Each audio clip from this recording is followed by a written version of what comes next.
So balik tayo sa NBA trades. Isang magandang balita ang pumasok ngayon dito, lalong-lalo na para sa San Antonio Spurs. Ano ba naman kasi, nagkatotoo na nga ang mga rumors itong mga nakarang NBA offseason na lilipat na ng team ang veteran player na si Chris Paul.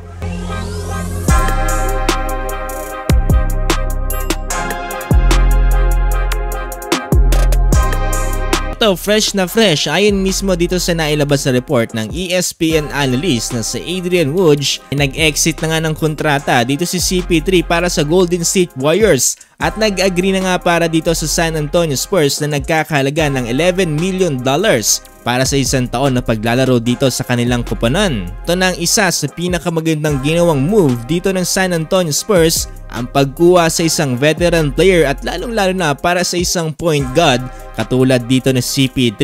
Ito ngayong sinasabi natin na kinakailangan talaga ngayon dito ng San Antonio Spurs ng isang legit na point guard para nga mas lalo nilang ma-maximize itong si Victor Wembanyama.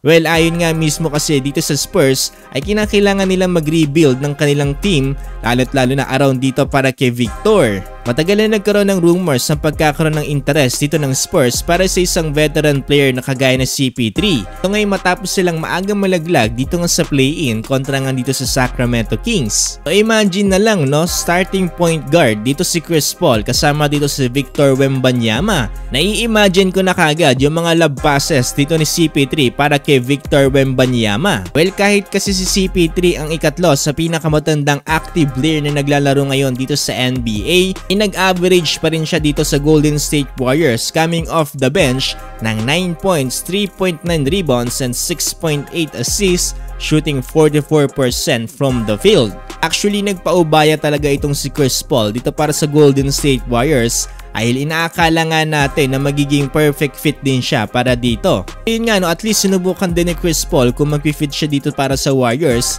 at nakita naman natin itong nakaraang season, hindi talaga siya bagay para dito sa koponan at nasasayang lang yung kanyang talent. Sa tingin ko nga no, sinusulit na lang din ni Chris Paul ang kanyang paglalaro ngayon sa NBA. Kaya naman talagang abangan natin na tataas pa itong mapuproduce dito na Victor Wembanyama. Dahil itong nakaraang season ay nag-average to ng 21 points, 10 rebounds, and 4 assists, shooting 46% from the field. Expected dito sa pagpasok ng CP3 ay baka mas umangat pa ito. Kita naman kasi natin dito nitong nakaraang NBA regular season ay talagang naging issue to para dito nga sa San Antonio Spurs. Dahil wala nga talagang legit na point guard dito ang kanilang team at hindi nga nila alam kung paano nila i-maximize itong si Victor Wembanyama. Nagkaroon pa nga ng isang beses na issue na nagkakainggitan ng mga players dito para kay Victor at tila nga binabako yung bola at ayaw ipasa dito sa kanya.